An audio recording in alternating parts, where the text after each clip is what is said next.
Oh, hey, are you feeling burnt out, stressed, and lonely? Well, welcome to the Millennial Mental Health Crisis.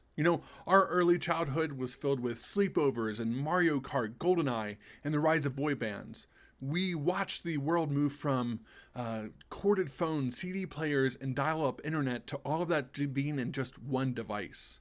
But our experiences have only really become more dark and difficult over time. Terrorism, war, market crashes, shootings, pandemics.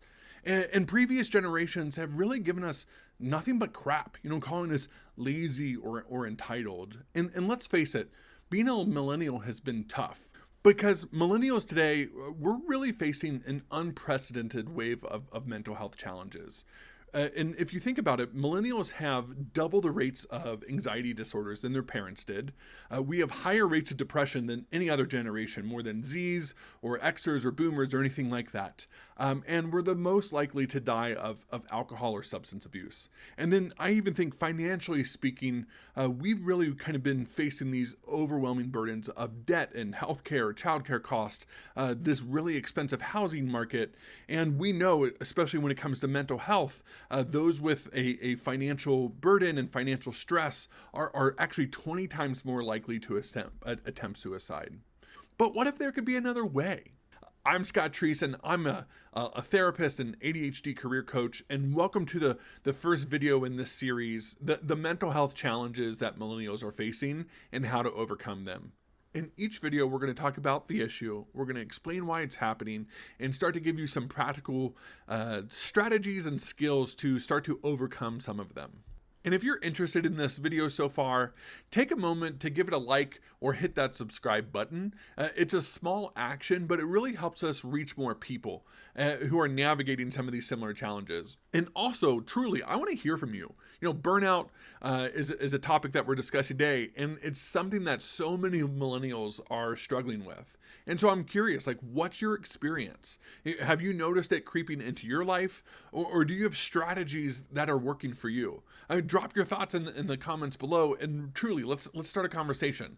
You never know who might be inspired or helped just by sharing some of your own story.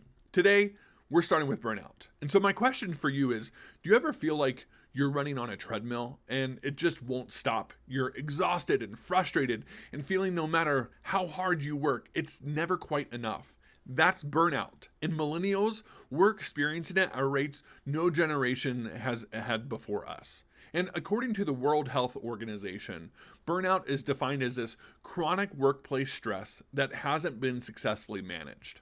But let's be real, it's not just about work. For millennials, burnout is showing up in other aspects of life. Academic burnout, job search burnout, caregiver burnout. You might hear empathy or compassion fatigue. So it's, yes, of course, centered around work in a large aspect, but I think we're starting to understand it as more than just one dimension of life. And here's how I like to define and think about burnout. If we think about essentially what causes it, my formula is stress plus frustration over time equals burnout. Stress is when we're taking on too much, our work, family obligations, finances, and even just all of our highly stimulated world that we're in, our fear-mongering news cycle. And think about this as pressing the gas pedal in a car, right? It's the spinning of the wheels is this stress. But then, as we said, plus frustration.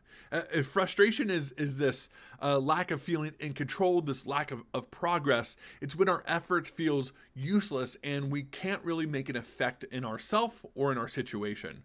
So even though the wheels are spinning, we don't have momentum and we're remaining stuck. Right. And this is what causes the burnout. So it's not just stress. It's not just the wheel spinning.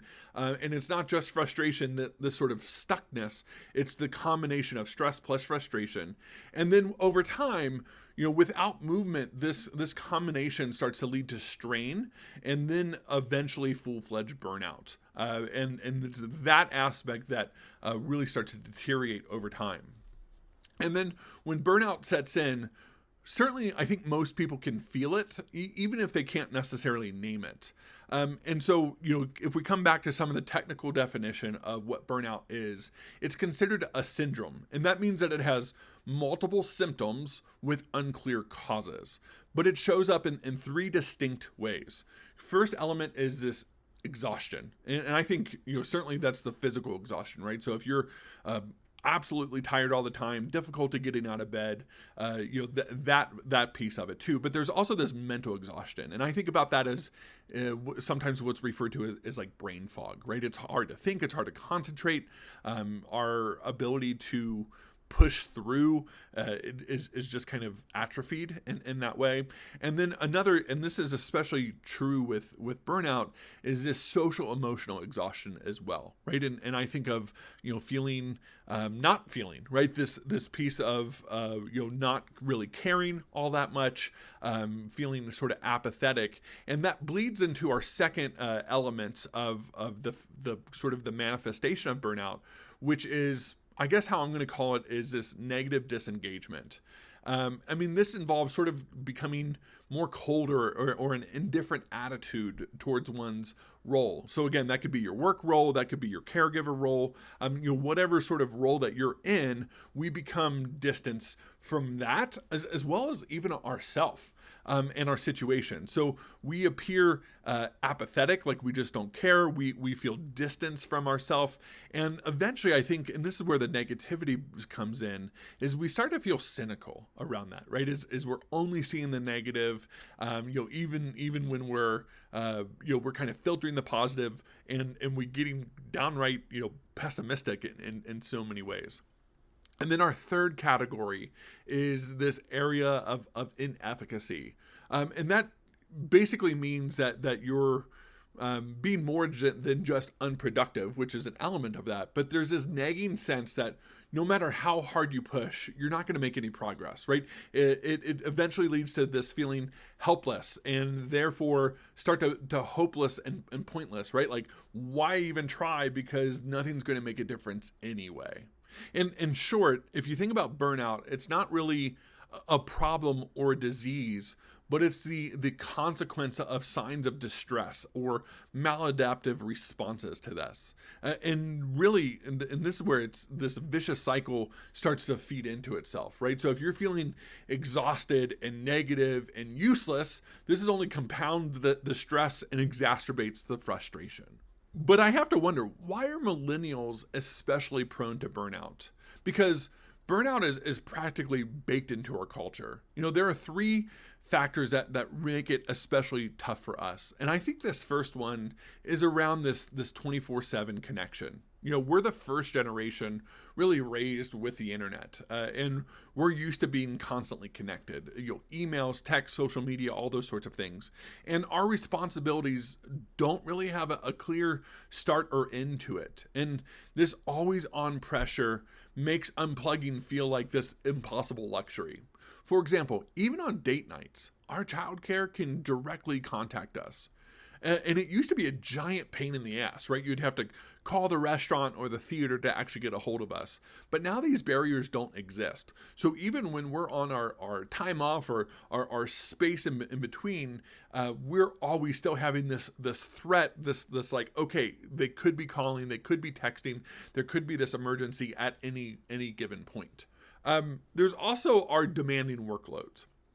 And it seems like ever since the 2008 recession, there's been this cultural expectation to do more with less. We're pushed hard, often behind these sustainable limits. Plus, many millennials are juggling the jobs or multiple gigs just to make ends meet. And we grew up with really being told to, quote unquote, follow our passion, where we blend our work and our personal life together so much that we really can't see these boundaries anymore. And when work and social life and downtime all bleed into each other, it becomes almost impossible to set limits or protect our personal space. And here's the bind we're put into. As much as we're supposed to have a job that we enjoy, we're expected to also make enough money, all without sacrificing our work-life balance. And it just really sets us up for failure. And these porous boundaries, calls from our own cultural and work expectations, coupled with technological factors, have really led to our inability to manage our chronic stress. So you might be wondering, how do we fight back? And of course, we'll go into deeper solutions later on throughout this series, but what we're going to first start is what doesn't work. And most people think the key to burnout is just lowering your stress. And of course, if that works for you, go for it. But I think about often is this actually sustainable, right? Because yeah, you can go on vacation or you can take some time off. The problem is when we come back to reality, when we're so steeped in the stuff that's causing our burnout from our work or our culture or society or technology, right? Like these things in so many ways are inescapable. And so one aspect of that, yes, reduce stress. The other maybe of stress management, right? If you're learning to, do breathing exercises and coping better, those certainly have its place. However, what I've seen might be more important is overcoming the frustration essentially by making progress, right? We need movement in our situation. So we need to become more effective and more productive in our own self, in our work, in our business, right? We need to use strategies, systems, and really starting to developing some more executive functioning skills so that we're just managing our workload in a more effective way, so that we can actually implement our boundaries that actually work. And so this essentially means that we need to make a change. And certainly, in this aspect, we're talking about how to change yourself, right? How you're dealing with stress, how you're navigating your situation, taking care of your own, your health, your wellness, all those elements. The other piece is how do we change or influence our situation, right? These are our aspects of talking about putting in those boundaries and maybe putting in different mechanisms or structuring our environment. And then of course sometimes we have to leave our situation, right? This might be if you're working in a toxic job or in a career path that's just incongruent, sometimes we have to leave. So yes, reducing stress is an important element to that, but I think the key is more about overcoming the frustration and making change and progress. The other tip is around communicating these clear boundaries. You need to be able to clearly and confidently say yes or no.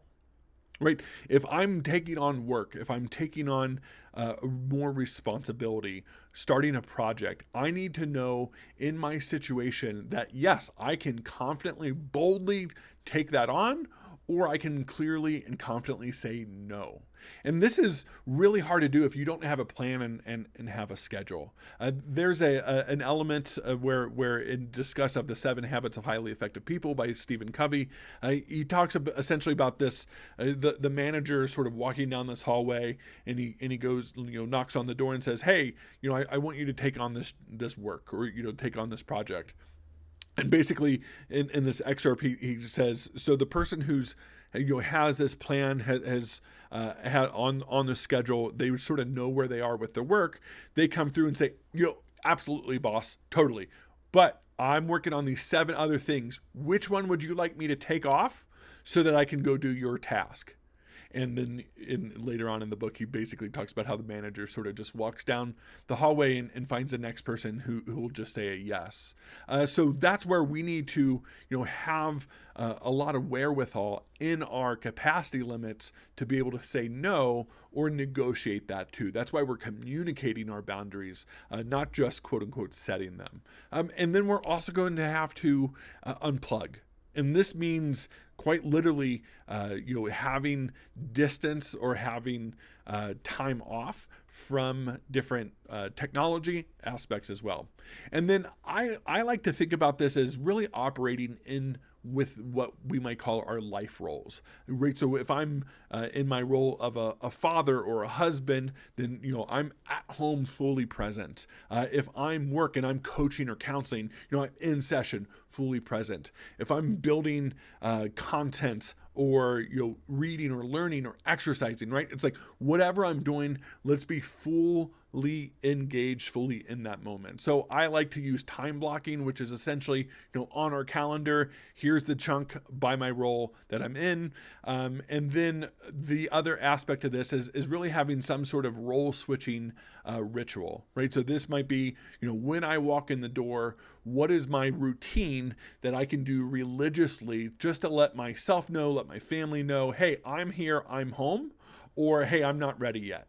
And so this would be our ritual for going into work, out of work, time off, exercise, right? Whatever, whenever we're switching these life roles and going into a different time block, we can buffer that with different rituals.